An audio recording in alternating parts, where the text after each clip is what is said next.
बाली वध और अंगद को ज्ञान की 3 बातें।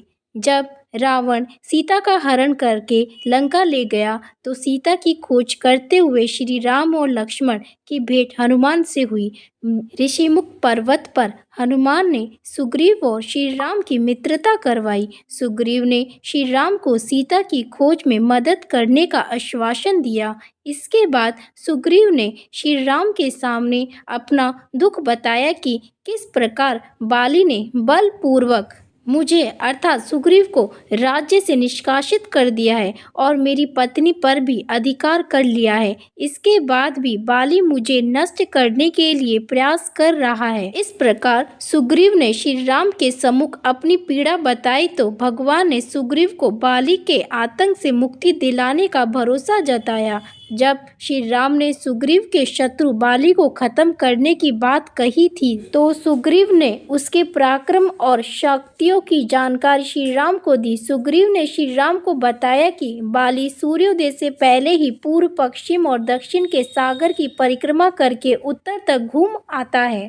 बाली बड़े बड़े पर्वतों पर तुरंत ही चढ़ जाता है और बलपूर्वक शिखरों को उठा लेता है। इतना ही नहीं, वह इन शिखरों को हवा में उछालकर फिर से हाथों में पकड़ लेता है।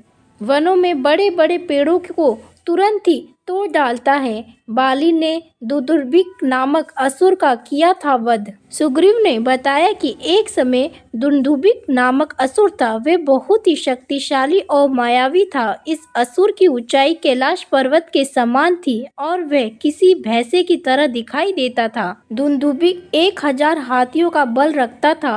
अपार बल के कारण वह घमंड से भर गया था। इसी घमंड में वह समुद्र देव के सामने पहुंच गया और युद्ध के लिए उन्हें ललकारने लगा। तब समुद्र ने दुंदुभि से कहा कि मैं तुमसे युद्ध करने में असमर्थ हूँ। गिरिराज हिमालय तुमसे युद्ध कर सकते हैं, अंत तुम उनके पास जाओ। इसके बाद वह हिमालय के पास युद्ध के लिए पहुंच गया।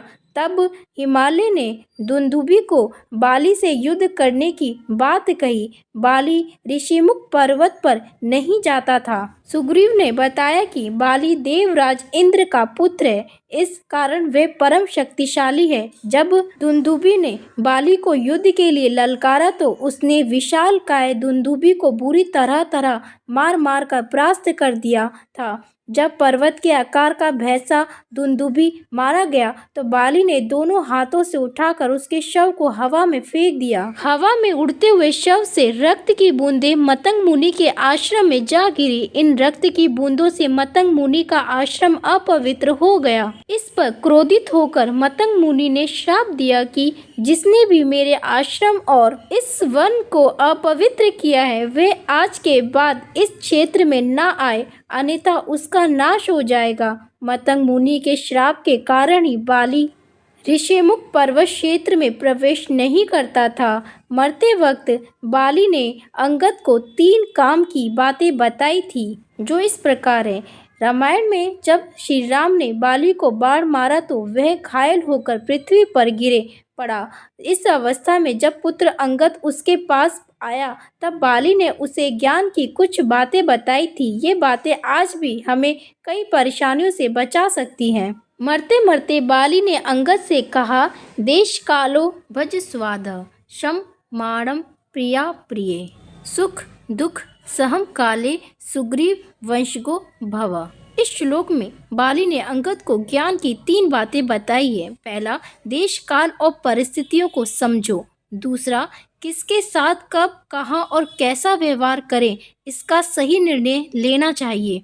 तीसरा, पसंद नापसंद सुख दुख को सहन करना चाहिए और क्षमा भाव के साथ जीवन व्यतीत करना चाहिए। बाली ने अंगद से कहा, ये बातें ध्यान रखते हुए अब से सुग्रीव के साथ रहो। आज के समय में भी यदि इन बातों का ध्यान रखा जाए तो हर इंसान बुरे समय से बच सकता है। अच्छे बुरे हालात में शांति और धैर्य के साथ आचरण करना चाहिए।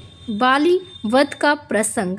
जब बाली श्री राम के बाण से घायल होकर पृथ्वी पर गिर पड़ा तब बाली ने श्री राम से कहा कि आप धर्म की रक्षा करते हैं, तो मुझे बाली को इस प्रकार बाढ़ क्यों मारा? इस प्रश्न के जवाब में श्री राम ने कहा कि छोटे भाई की पत्नी, बहन, पुत्र की पत्नी और पुत्री ये सब समान होती हैं, और जो व्यक्ति इन्हें बुरी नज़र से देखता है उसे मारने में कुछ भी पाप नहीं होता। बाली, तूने अपने भाई सुग्रीव की पत्नी पर बुरी नज़र रखी और सुग्रीव को मारना चाहा। इस पाप के कारण तुझे बाण मारा है। इस जवाब से बाली संतुष्ट हो गया और श्री राम से अपने किए पापों की क्षमा याचना की। इसके बाद बाली ने अंगद को श्री राम की सेवा में सौंप दिया। इसके बाद बाली ने प्राण त्याग दिए। बाली की पत्नी तारा विलाप करने लगी। तब श्री राम ने तारा को ज्ञान दिया कि यह शरीर पृथ्वी, जल, अग्नि, आकाश और वायु से मिलकर बना है। बाली का शरीर तुम्हारे सामने सोया है, लेकिन उसकी आत्मा अमर है, तो विलाप नहीं करना चाहिए। इस प्रकार समझाने के बाद तारा शांत हुई। इसके बाद श्री राम सुग्रीव को राज्य सौंप दिया। बाली ने रावण को दबाया था अपनी कांख में। पृथ्वी तल के समस्त वीर योद्धाओं को परास्त करता हुआ रावण बाली से युद्ध करने के लिए गया। उस समय बाली संध्या के लिए गया हुआ था। वे प्रतिदिन समस्त समुद्र के तट पर जाकर संध्या करता था।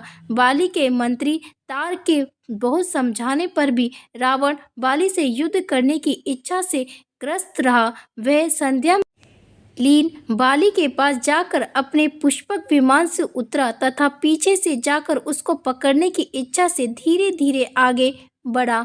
बाली ने उसे देख लिया था, किंतु उसने ऐसा नहीं जताया तथा रावण की पदचाप से जब उसने जान लिया कि वह निकट है, तो तुरंत उसने रावण को पकड़कर बगल में दबा लिया और आकाश में उड़ने लगा। बारी बारी में उसने सब समुद्रों के किनारे संध्या की। राक्षसों ने भी उसका पीछा किया। रावण ने स्थान स्थान पर नोचा और काटा, किंतु बाली ने उसे नहीं छोड़ा। संध्या समाप्त करके किष्किंधा के उपवन में उसने रावण को छोड़ा तथा उसके आने का प्रयोजन पूछा। रावण बहुत थक गया था, किंतु उसे उठाने वाला बाली तनिक भी शिथिल नहीं था। उससे प्रभावित होकर रावण ने अग्नि को साक्षी मानकर उससे मित्रता की। दोस्तों, आपको ये कहानी कैसी लगी कृपया कमेंट में करके ज़रूर बताएं, और ऐसी और भी बहुत सारी कहानियों को सुनने के लिए चैनल को सब्सक्राइब जरूर करें। धन्यवाद।